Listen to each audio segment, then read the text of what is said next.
En primer lugar, Concepción Morales. Concepción es magistrada suplente del Tribunal Superior de Justicia de Madrid, adscrita a la Sala de lo Social. Es docente de la Universidad Rey Juan Carlos I, del ISDE, es autora de múltiples libros y publicaciones y también está participando como ponente habitual en conferencias, seminarios del ámbito laboral. Bienvenida, Concepción. Gracias. Por otro lado tenemos a Rafael Ortiz. Rafael es abogado cónsul de Andersen. Además, Rafael cuenta con una dilatada experiencia en el mundo de las relaciones laborales dentro de la administración, porque es inspector de trabajo y también ha sido director general de relaciones laborales de la Generalitat. Bienvenido, Rafael. Y por otro lado, también contamos con José Ignacio Gelpi. José Ignacio es socio fundador del despacho Arte Legal, es técnico de prevención de riesgos laborales y tiene dilatadísima experiencia jurídica desde hace años en todas las áreas del derecho laboral. Bienvenido, José Antonio. José Ignacio. Muchas gracias, sí, ningún problema. Muchas Muy gracias. bien. Encantado. Encantados de que estéis aquí. Vamos a alterar un poquito el orden de las intervenciones, porque Concepción, que nos va a hablar un poco de los temas jurisprudenciales, las novedades de los tribunales, le ha salido un imprevisto de última hora y tiene que salir. Así que no te robo tiempo, Concepción, ansiosos de oírte cuando tú quieras. Muy bien, muchísimas gracias, Silvia. Bueno, yo me voy a ajustar a mis 15 minutos, que ya sabéis que yo para eso soy súper estricta con los tiempos. Bueno, en primer lugar, daros las gracias a Tempori nuevamente por contar conmigo y hacerlo con estos maravillosos compañeros de ponencia que me tocan. Y, como tú comentabas, es la tercera vez que damos una ponencia a los tres al alirón. Muchísimas gracias también por hacerme este favor de alterar el orden de intervención, porque en mi vida va de salto en salto y de imprevisto en imprevisto. Bueno, no quito más tiempo porque tengo poquísimo tiempo para contar muchísimas novedades jurisprudenciales. El otro día di otra jornada técnica sobre la jurisprudencia más relevante o la más reciente y la verdad es que estamos constantemente alterando y modificando jurisprudencia. De hecho, estoy comentando ahora otra, que es en materia de seguridad social, con un nuevo cambio de doctrina por parte del Tribunal Supremo. O sea que últimamente el Tribunal Supremo está cambiando todas sus doctrinas tradicionales. Yo creo que se está adaptando a los nuevos tiempos y a las nuevas realidades y entonces tenemos que estar constantemente actualizados y constantemente en forma y leyendo jurisprudencia para saber lo último de lo último y que nuestras empresas estén bien asesoradas como lo están con los abogados que hoy nos acompañan.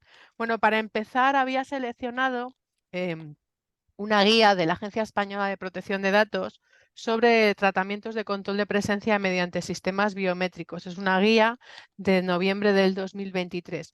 Y aunque no sea jurisprudencia en sentido estricto, para mí es muy importante a la vista de las grandes sanciones que está imponiendo la Agencia Española de Protección de Datos por infracciones cometidas por las empresas en materia de protección de datos. Esta en particular, que además es una sanción, viene vinculada con una sanción bastante reciente, afecta al control del tiempo de trabajo mediante los sistemas biométricos, ¿vale? Entonces, recordar todos que la Agencia Española de Protección de Datos entiende que hay sistemas menos invasivos y que afectan menos a la intimidad de los trabajadores y que se tienen que alterar todos los sistemas de control horario que estuvieran basados en datos biométricos. Me da igual que sea el dedo, o sea, la huella digital, el iris o cualquier tipo de dato biométrico, ¿vale? Ha dicho que hay sistemas menos invasivos, es decir, no supera el test de proporcionalidad del Tribunal Constitucional cuando hablamos de vulneración de derechos fundamentales y hay que quitarlos o hay que cambiarlos por otros sistemas alternativos. Entonces, importantísimo esta decisión de la Agencia Española de Protección de Datos en relación con el tratamiento de control de presencia y los datos biométricos. Importantísimo, muchísimas empresas tienen establecidos sistemas biométricos para el control de presencia, así que recordar que vulneran el reglamento de protección de datos y que tenemos que cambiar estos sistemas o dejarlos inoperativos mientras estamos gestionando otros distintos. La siguiente sentencia que he seleccionado, aunque parezca mentira, es una sentencia, bueno, son tres sentencias de la Sala de lo Penal del Tribunal Supremo. Luego, si queréis, os las facilito para que paséis una relación a los asistentes sin ningún tipo de problemas. ¿Por qué he seleccionado 3 sentencias de la Sala de lo Penal del Tribunal Supremo? Porque hablan de la responsabilidad penal de las personas jurídicas, ¿vale? Recordar que en el año 2015 se cambió el Código Penal y ahora las personas jurídicas también pueden delinquir. Hemos alterado el antiguo aforismo que yo estudié en la universidad de que las personas jurídicas no pueden delinquir. Entonces, recordar que ahora ya sí pueden delinquir y que tienen que tener un sistema de control interno establecido con compliance officers, es lo que se suele hablar de compliance, que tiene que tener este tipo de sistemas de cumplimiento normativo para garantizar o para inmunizar a la empresa frente a las posibles irregularidades que se puedan cometer por parte de las personas jurídicas. Entonces, importantes, hay muchísimas más. De hecho, voy a escribir un artículo también sobre la materia recogiendo la última jurisprudencia sobre ello. Entonces, simplemente recordaros que tenemos que tener sistemas de cumplimiento normativo que exoneren a las personas jurídicas de las posibles responsabilidades penales en las que puedan incurrir. La pena máxima que se le puede imponer a una empresa, a una persona jurídica, es su disolución. ¿Vale? Entonces, por ejemplo, una de las que traigo aquí hoy a colación, precisamente no le establecerían la pena de disolución de la empresa para no perjudicar los derechos de los trabajadores contratados a su servicio, ¿vale? Entonces, interesante que tomemos esta, los veo aquí mis compañeros apuntando ahí, bueno, luego os lo paso, ¿eh? Entonces, importante que tengamos esta percepción diferente porque creo que las materias de compliance van a ser muy importantes y además quiero recordar a todos, hoy no vengo en plan amenazante, vengo en plan bueno, quiero recordar a todo el mundo que hay un montón de delitos en el Código Penal relacionados con las relaciones laborales, ¿no? Yo constantemente las voy subiendo a LinkedIn para informar a todo el mundo de los delitos que se pueden cometer contra los derechos de los trabajadores, contra los derechos de los trabajadores extranjeros, en materia de seguridad social y en materia de agencia tributaria. Entonces, que lo tengamos todo presente porque parece que no, y es muy fácil que una persona jurídica incurra en responsabilidades penales y no solamente es la responsabilidad penal de la persona jurídica, sino todos aquellos sujetos implicados, ¿vale? Incluido, y para que lo tengáis en cuenta, voy deprisa porque me interesa contároslas, luego os las paso, incluidos el canal de denuncias internos, al que hace referencia precisamente una de las sentencias de la Sala de lo Penal del Tribunal Supremo, la 35/2020 de 6 de febrero, ¿vale? Como canal de denuncias internos, como para proteger a los infractores o lo que nosotros sabemos como la directiva whistleblowing. Bien, en cuanto a la Sala de lo Social del Tribunal Supremo, la primera que tengo es una muy reciente, la 512-24 de 20 de marzo, súper reciente. No hay muchas más con fecha más avanzada en el CENDOG, pero sí que es importante que la mencionemos. Y os la he traído porque precisamente afecta a una ETT, ¿vale? Es un supuesto muy particular, pero me ha parecido importante que reseñarla y comentarla aquí habida cuenta el ámbito que nos afecta. Es una sanción impuesta por la Inspección de Trabajo por cesión ilegal y por infracción continuada. Entonces, aquí lo que hace el Tribunal Supremo es confirmar la sentencia del Tribunal Superior de Justicia en la que se declara acreditada la cesión ilegal de los contratos de puesta a disposición mediante el encadenamiento de contratos de manera continua sin causa temporal justificada y para cubrir necesidades permanentes de la empresa acreditada como ETT. Entonces, importantísimo recordar también el cambio doctrinal que se produjo en nuestro ordenamiento jurídico, mejor dicho, en la interpretación del Tribunal Supremo y la distinción clara entre lo que es un contrato indefinido y lo que es un contrato temporal. Indefinido, aquel que atiende necesidades estructurales de la empresa y temporal, aquel que atiende necesidades coyunturales y puntuales. Bueno, pues en este caso eran necesidades estructurales de la empresa cedente y de la cesionaria, de la ETT y de la cesionaria, y entonces confirma la sanción impuesta por la Inspección de Trabajo y lo que se discute es la graduación de la falta y le dice el Tribunal Supremo que no, que está perfectamente graduada y que no hay ninguna circunstancia atenuante que pueda agravar la sanción impuesta por la Inspección de Trabajo y Seguridad Social. La siguiente que tengo, que también es una sentencia muy importante, casi todas últimamente son de conflicto colectivo, pero nos dan muchas pautas y muchos criterios a los juristas, ¿vale? Entonces, la siguiente es una sentencia, os la digo rápidamente, la 500/24 también de 20 de marzo, sobre no discriminación del trabajador a tiempo parcial. Entonces, importantísimo que tengamos en cuenta que el artículo 15 del Estatuto de los Trabajadores, y bueno, el artículo 15 y algunos otros del Estatuto de los Trabajadores, incluida la Directiva Comunitaria, establece que no se puede discriminar a los trabajadores a tiempo parcial. ¿Qué se resuelve en esta sentencia? Pues en esta sentencia en concreto se resuelve un concepto extrasalarial como es el quebranto de moneda. Y entonces lo que se discute es si la empresa tiene que pagarlo completo o prorata temporis, en la parte proporcional a la jornada del trabajador. Y entonces el Tribunal Supremo dice que es un concepto indivisible y además que discriminaría al trabajador por su contratación a tiempo parcial.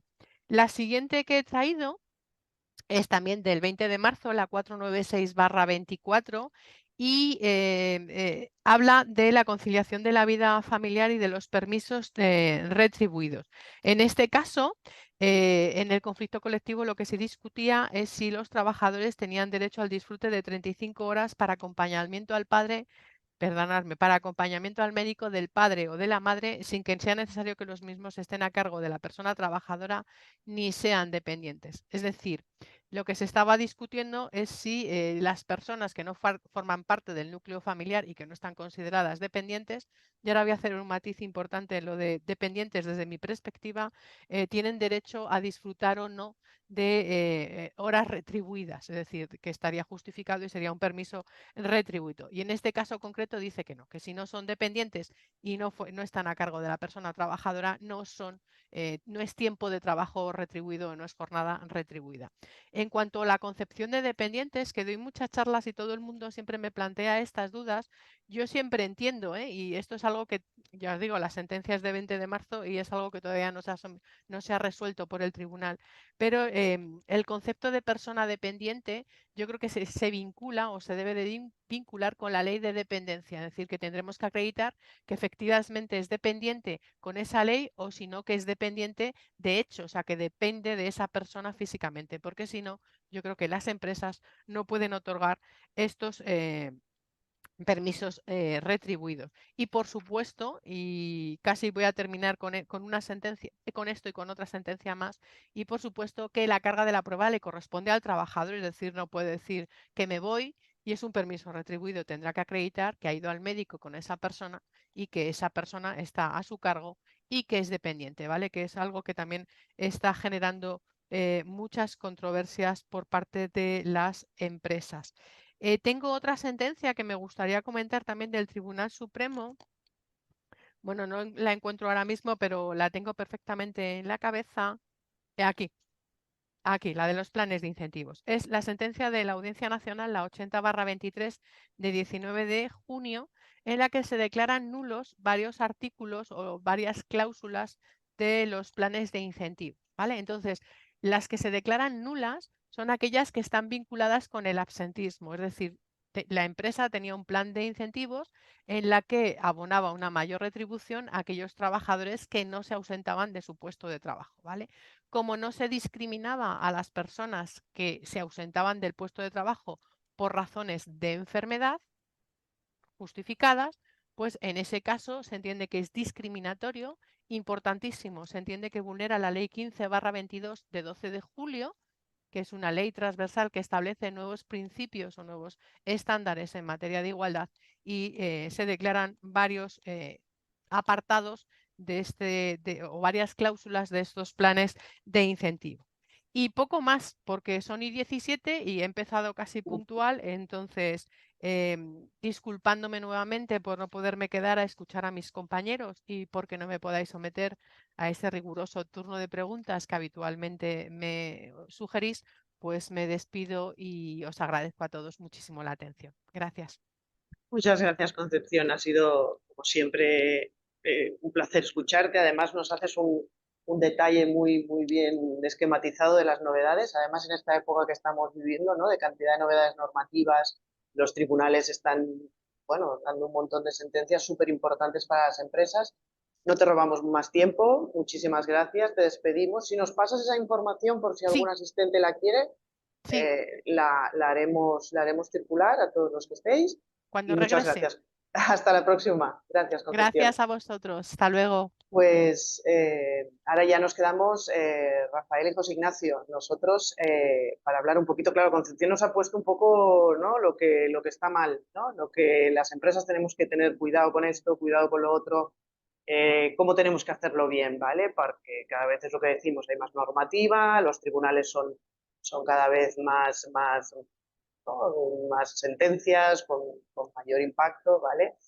Ella nos comentaba esta sentencia, hablaba de una ETT, ahora creo que será muy bueno que vosotros nos expliquéis un poquito qué está pasando, porque sí que es cierto que desde la reforma hay como un poco de una especie de mala prensa acerca de los contratos temporales, acerca de un montón de peligros de su utilización, que luego eso no se acaba correspondiendo con el día a día y con la realidad, porque luego estás viendo estadísticas, estás viendo que, por ejemplo, os digo cifras, en el 2023 hubo un 15,7% más de contratación mediante las ETTs.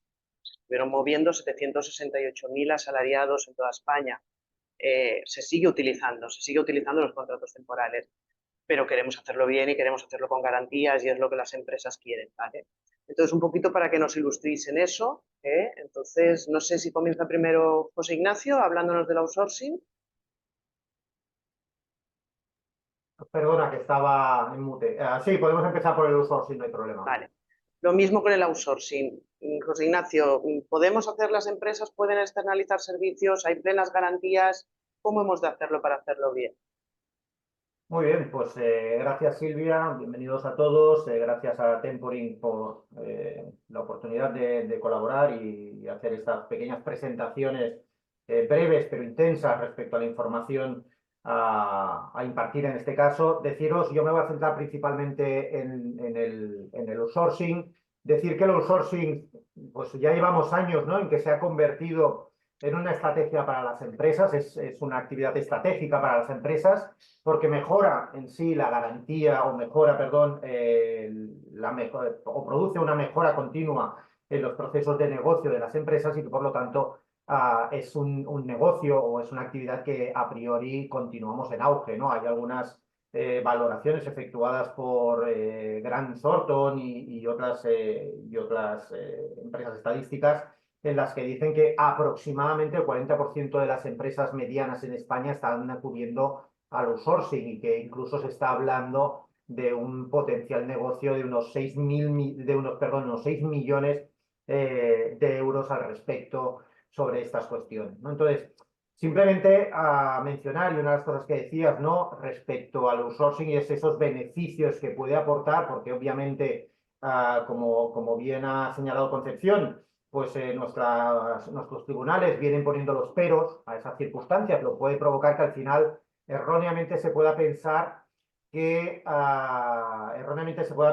oye, que no es una buena opción acudir en su caso al outsourcing. Pues bueno, señalar que los beneficios del outsourcing yo creo que están demostrados, ¿no?, en este ámbito. Primero, y el más sencillo, y probablemente el que inicialmente ha tenido siempre mayor impacto o mayor valoración, pero que cada vez tiene menos incidencia, o entendemos desde el punto de vista jurídico que cada vez tiene menos incidencia, y es el ahorro económico, ¿no? Ese posible ahorro económico de decir, oye, yo externalizo una parte de mi actividad, la externalizo con una empresa externa que me lo va a hacer más barato. Primero, yo creo que eso ya no viene siendo un objetivo prioritario en el outsourcing. Además, nuestras últimas reformas y las resoluciones que estamos teniendo del Tribunal Supremo y del Tribunal Superior de Justicia cada vez tienden a una equiparación salarial, puede que no tanto respecto a la empresa cliente, pero sí al sector, es decir, a la actividad que se está desarrollando por la empresa outsourcing, en concreto en el cliente, ¿no?, en esa actividad, ya que nos están diciendo las resoluciones, a las que luego haré una breve referencia, nos están diciendo que hemos de acudir, pues, a los convenios colectivos sectoriales respecto a la actividad que estamos desarrollando. Por lo tanto, es verdad que, bueno, ese ahorro económico inicialmente era importante, actualmente creemos que no es el más importante, Por otro lado, tenemos el tema o el aspecto de evitar el incremento de plantillas. Hay empresas que prefieren no incrementar por necesidades o por cuestiones diferentes, cada una de ellas, la plantilla y opta por externalizar el servicio o parte de sus servicios, decir, oye, pues que me los haga una empresa externa, no son empleados míos y por lo tanto no incremento mi plantilla.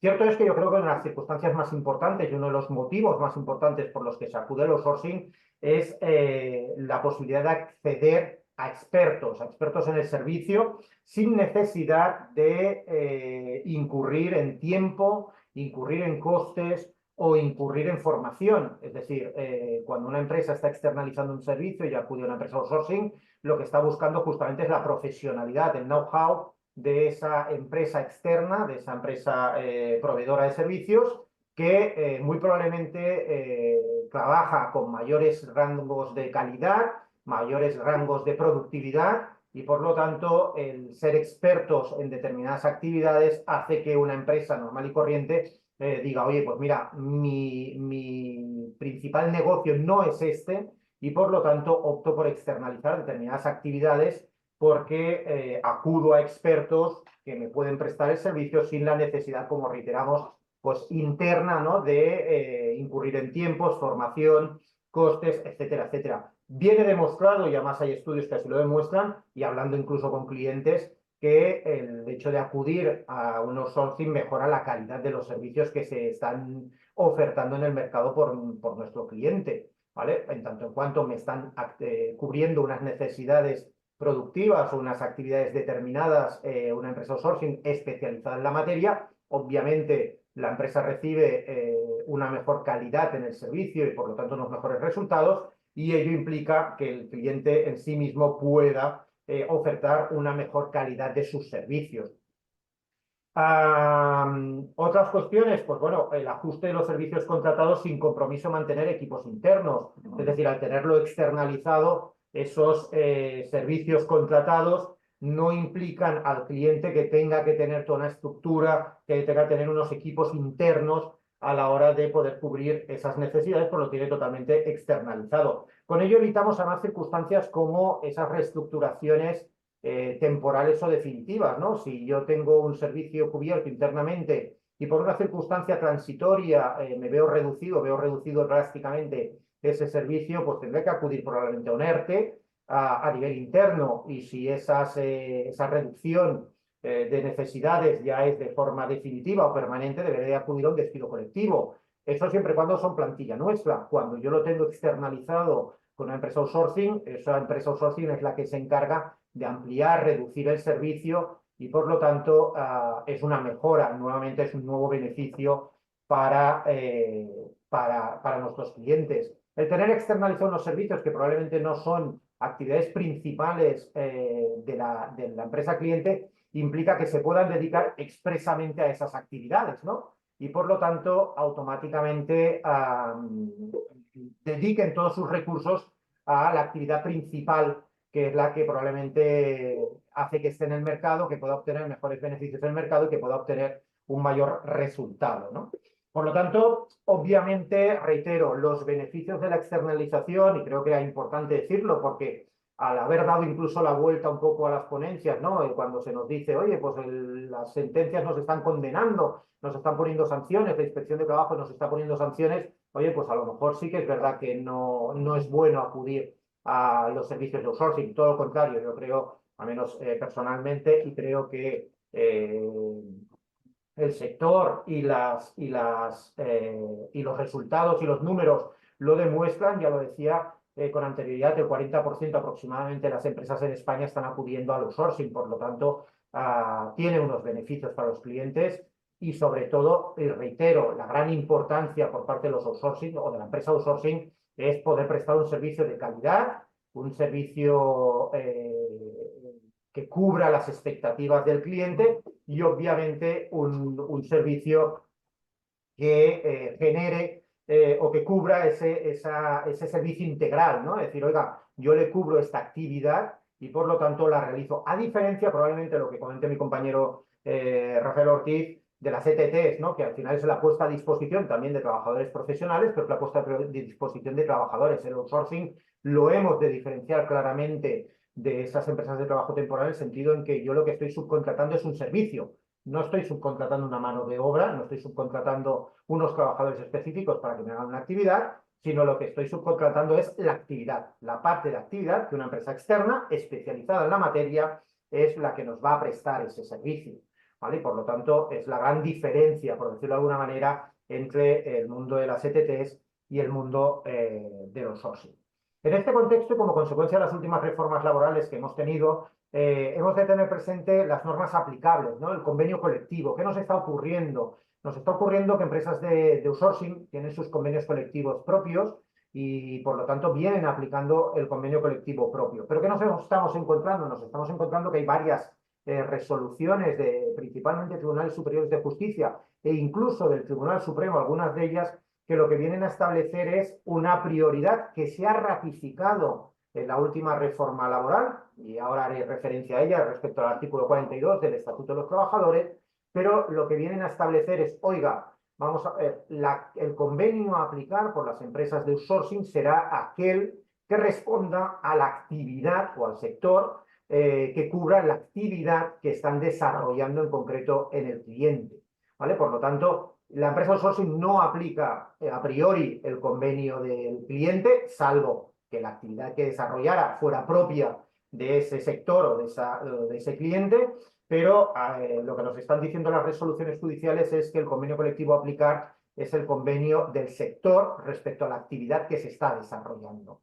¿Qué nos ocurre por esa mención que nos puede venir a la mente? Decir, oye, pero si yo tengo un convenio colectivo de empresa, ¿por qué tengo que venir a aplicar? ¿O qué pasa, ¿no? Con esa concurrencia de convenios con el convenio sectorial? Bueno, pues ahí lo tenemos relativamente solucionado si acudimos al artículo 84 del Estatuto de los Trabajadores, cuando habla de la concurrencia de convenios, que nos dice que, oiga, que existiendo un convenio sectorial o un convenio de ámbito superior al de empresa aplicable, y teniendo nosotros o la empresa un convenio de empresa, lo que debe aplicarse es el convenio sectorial, si bien hay unas determinadas materias que deben de ser objeto de prioridad del convenio de empresa.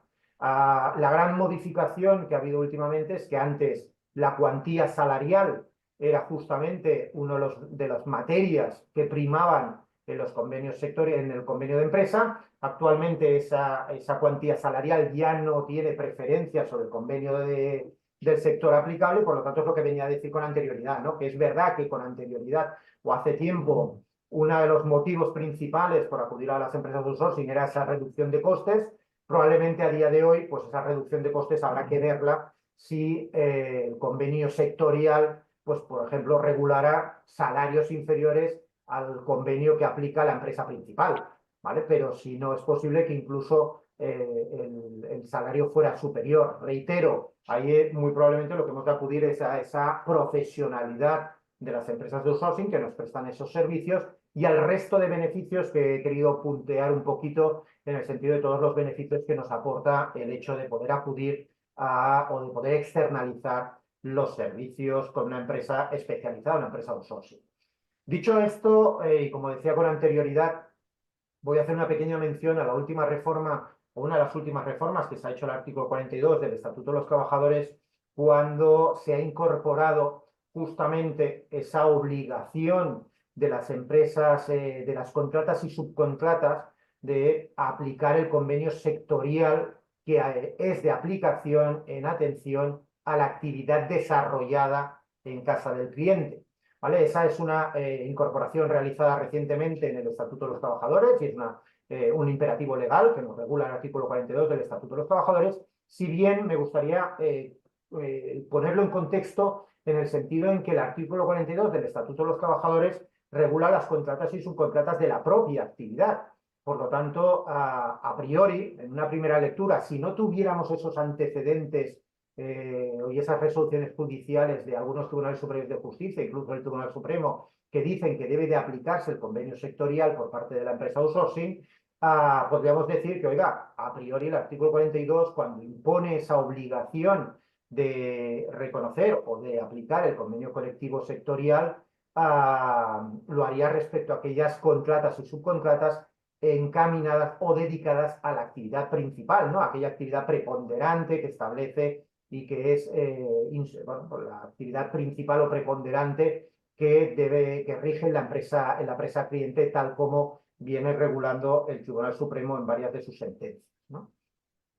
Dicho esto sobre la norma principal o la norma general de regulación, que serían los convenios colectivos, también quiero hacer una pequeña mención al aspecto de la contratación por parte de la tipología de contratación por parte de las empresas de outsourcing.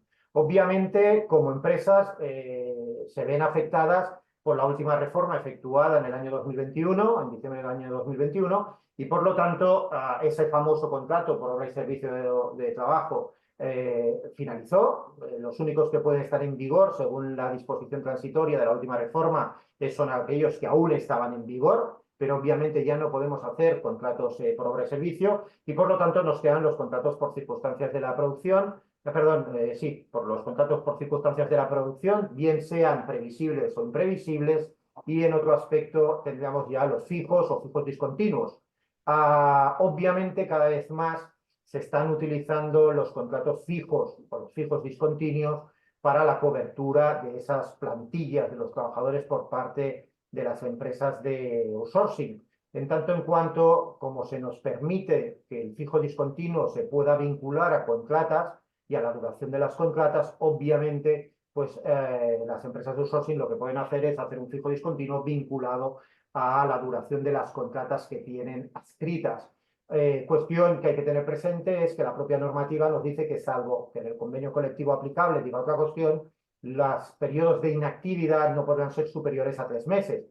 Y en el caso en que el periodo de inactividad fuera superior a 3 meses, pues ahí deberíamos de adoptar medidas temporales, como podrían ser un ERTE, o medidas definitivas si en el caso de la empresa outsourcing pudiera o no pudiera prever que vaya a tener nuevos servicios en un futuro cercano y por lo tanto tuviera que acudir a unos despidos colectivos. En su caso, nuevamente reiterar, las empresas de outsourcing siguen utilizando la contratación temporal. Lo que pasa es que, como ya sabemos, en las circunstancias de la producción están muy limitadas, 6 meses máximo, prorrogables en su caso a otros 6 meses, o por los famosos 90 días, siempre y cuando sean por necesidades previsibles.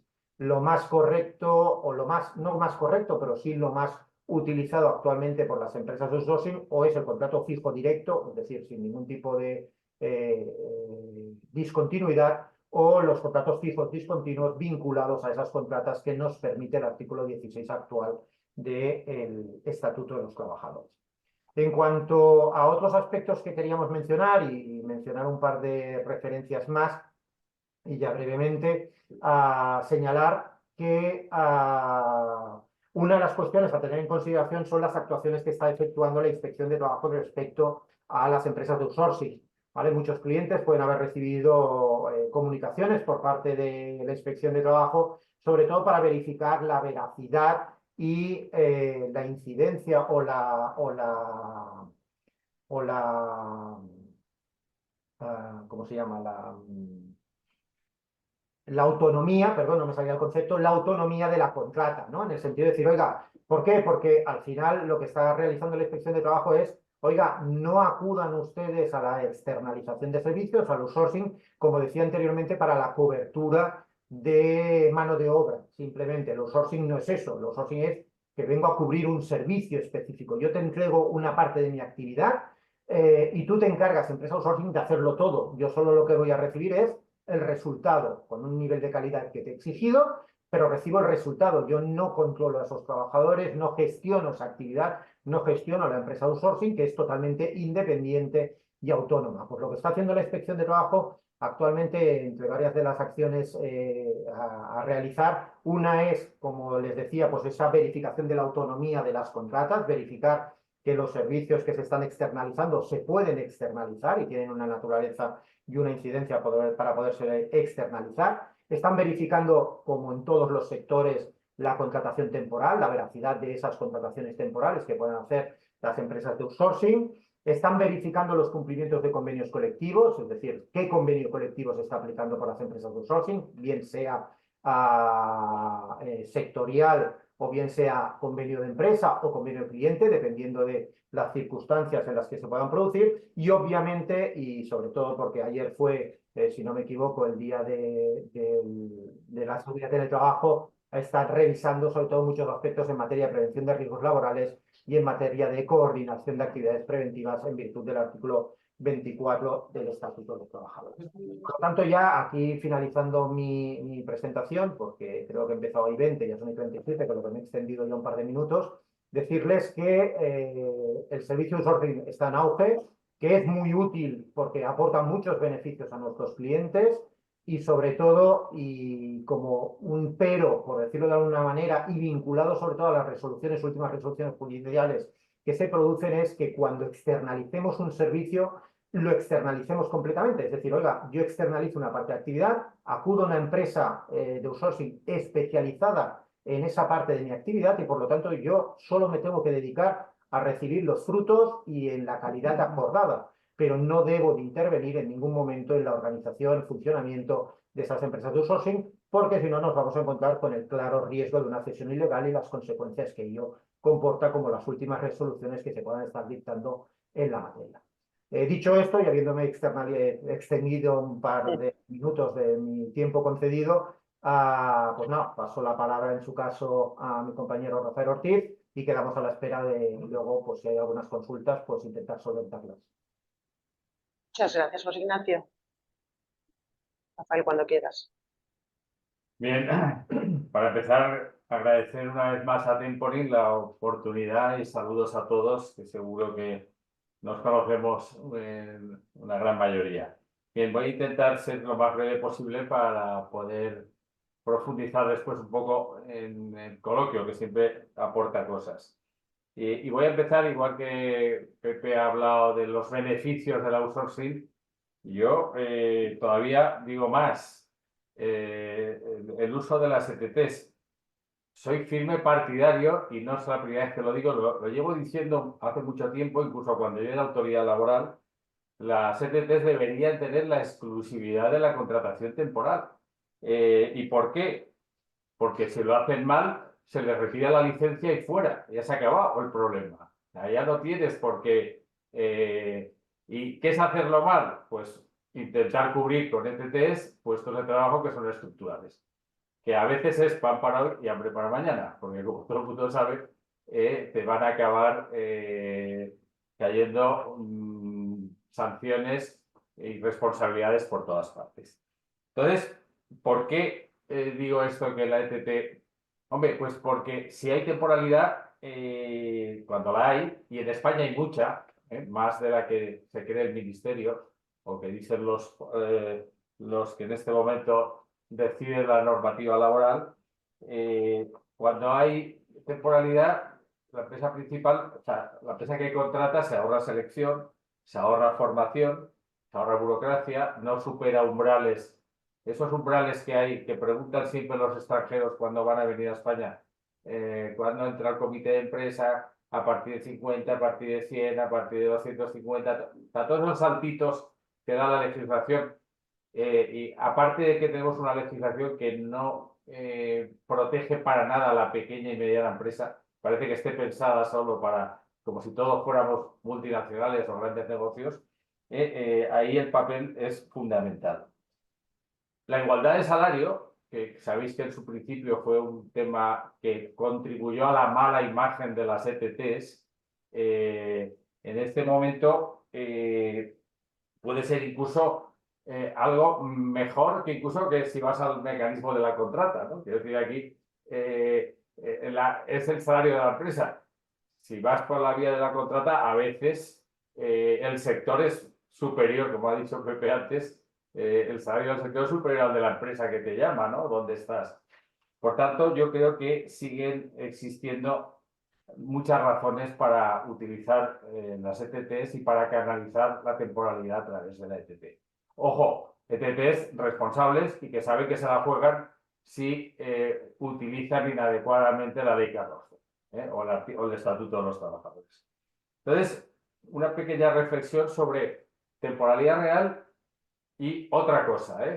Otra cosa es, oye, mira, yo no quiero hacer fijos, el puesto de trabajo es indefinido, ya lo sé, pero me la juego, ¿eh? Voy a ver. Entonces, ¿qué tenemos ahora que dificulta esta actuación de muchas empresas o de algunas empresas hasta ahora? Primero, tenemos un refuerzo legislativo al contrato indefinido, el nuevo artículo 15.1, aunque no es novedoso, porque siempre se había presumido el carácter indefinido del contrato, salvo que sea otra cosa. Tenemos la eliminación del contrato de obra y servicio, que ese es lo que realmente es cuestionable porque era muy útil. Realmente hay muchas obras o servicios que duran más de 6 meses, que es y aquí te dificulta la gestión de este tipo de situaciones. Luego tenemos un Ministerio de Trabajo beligerante.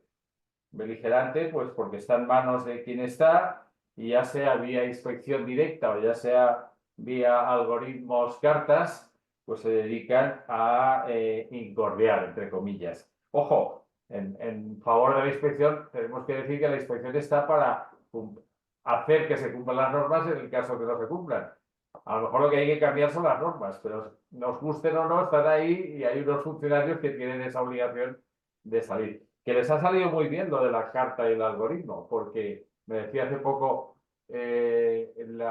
un inspector con un cargo importante decir que gracias a esas cartas, por el, entre comillas, miedo de recibir una inspección, se ha conseguido más que soltando durante varios años a todos los inspectores en la calle visitando empresa a empresa. O sea, de repente han encontrado ahí y ahí sí que creo que cuando se recibe una carta de ese tipo hay que actuar con inteligencia. Yo he visto todas las posturas, desde guardarla en el cajón hasta decir, oye, vamos a hacer lo que dice la carta o vamos a convertir a casi todo el mundo en indefinido. Hay que verlo caso por caso, pero creo que hay que actuar, por lo menos, eso, con inteligencia, y si es posible bien asesorados, mejor, ¿no? Y si es por nosotros, hombre, evidentemente os saldrá muy bien.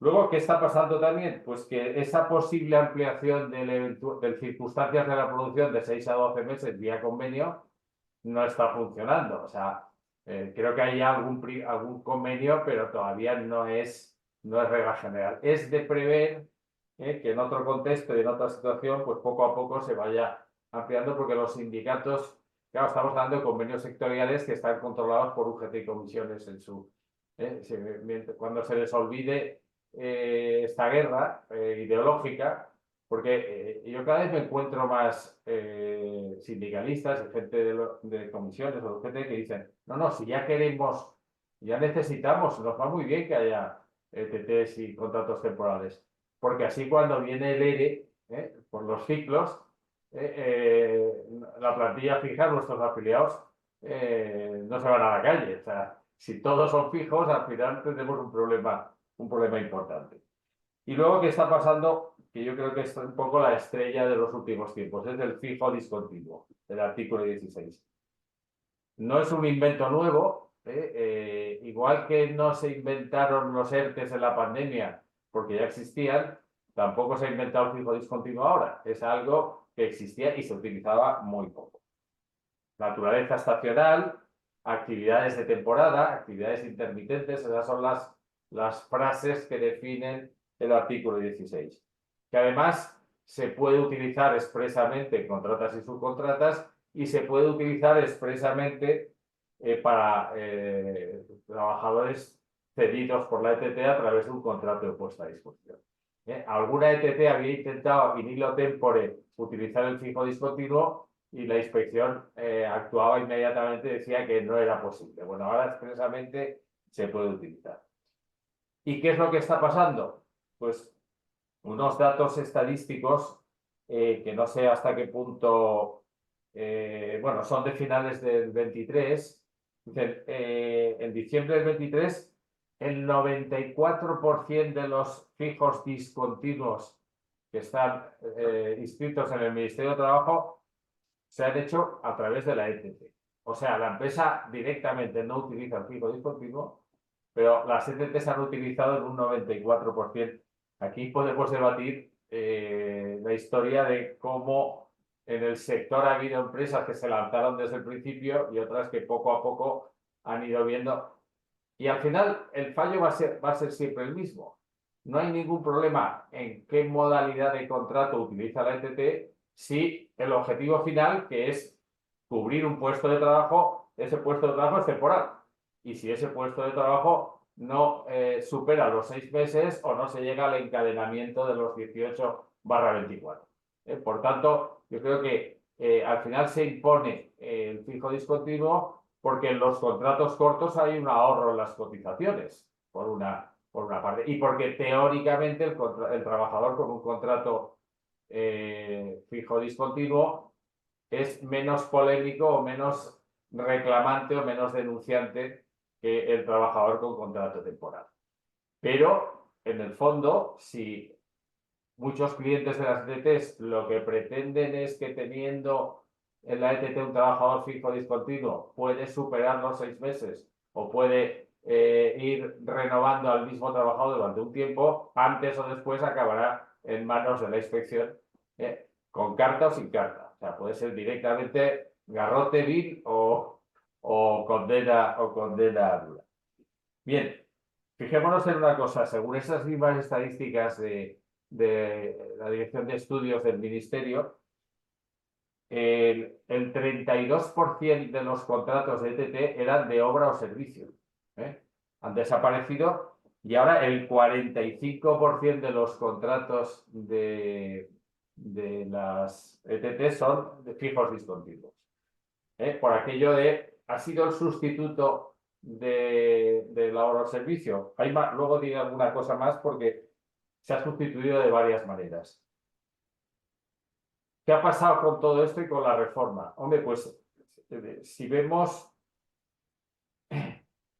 final del 2021, el número de contratos totales hechos a través de la ETT. Y hoy, pues el negocio, entre comillas, ha caído en un 19,5%. Pero ojo, 2023 ha repuntado.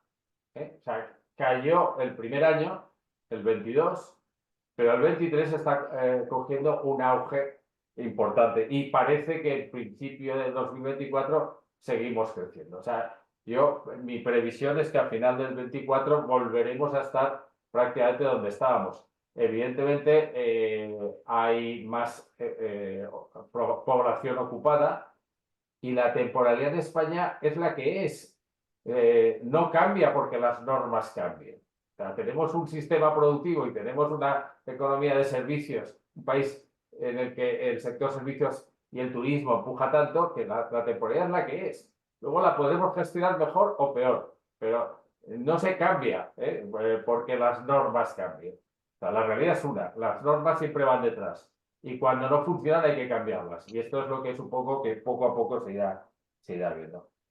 Por acabar con estas estadísticas, según el propio ministerio, las cartas de la inspección más la actuación inspectora supusieron 140.000 conversiones de contratos temporales en indefinidos durante el último año. Decía que hay alguna cosa más que sustituye a la obra o servicio. Hombre, mucha gente ha utilizado el periodo de prueba como mecanismo de temporalidad.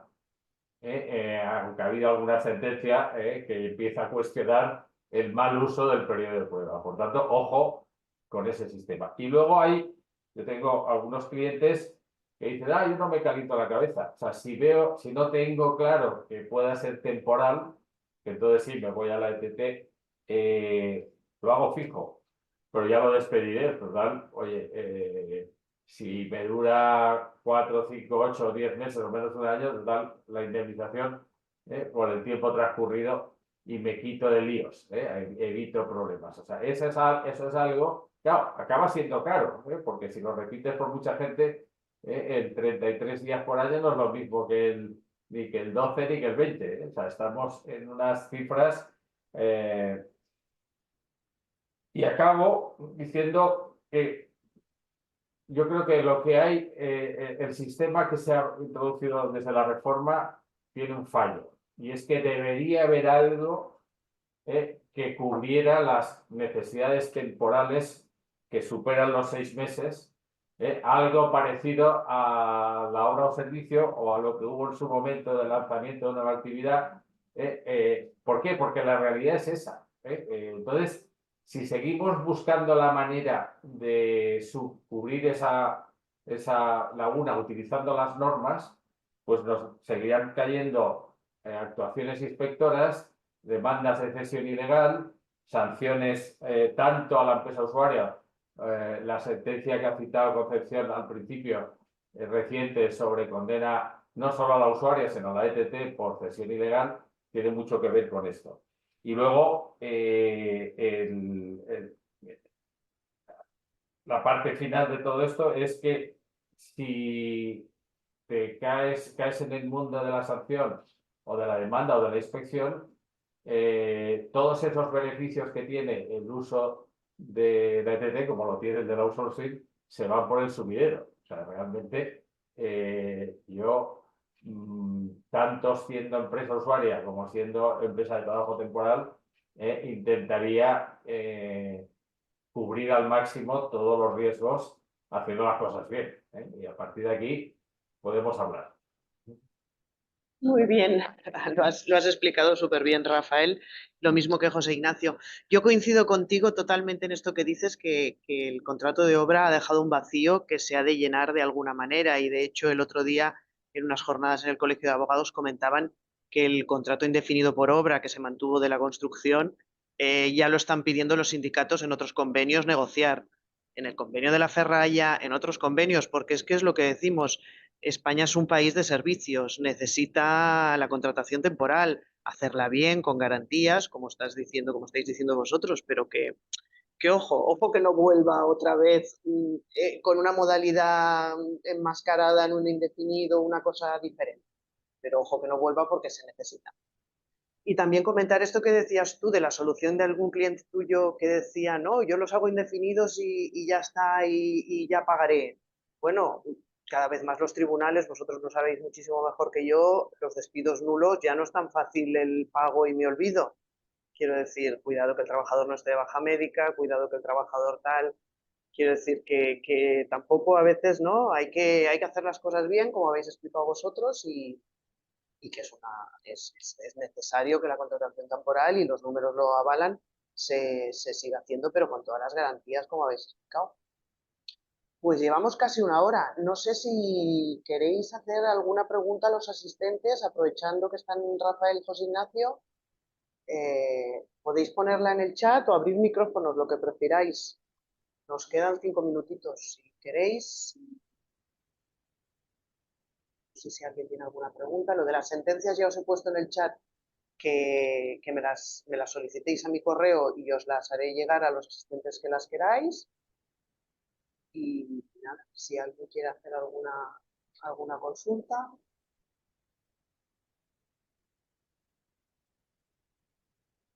De que nada, yo creo que lo habéis explicado tan bien, que ha quedado tan claro. Aún así, no dudéis, está mi correo en el chat, y si una vez acabada la webinar se os asalta alguna duda, me hacéis la consulta y yo junto con Ignacio y Rafa os la resolvemos. Pues nada más, si os parece lo dejamos aquí. Muchas gracias a todos por haber estado. Hemos intentado que sea lo más práctico posible. Siempre intentamos que nuestros webinars sean ágiles y prácticos, y contar siempre con ponentes de esta altura. O sea que muchísimas gracias. Pues Ignacio, Rafa, hasta la próxima. Haremos otro. Muy bien, gracias a todos. Buenos días. Hasta luego, gracias. Adiós.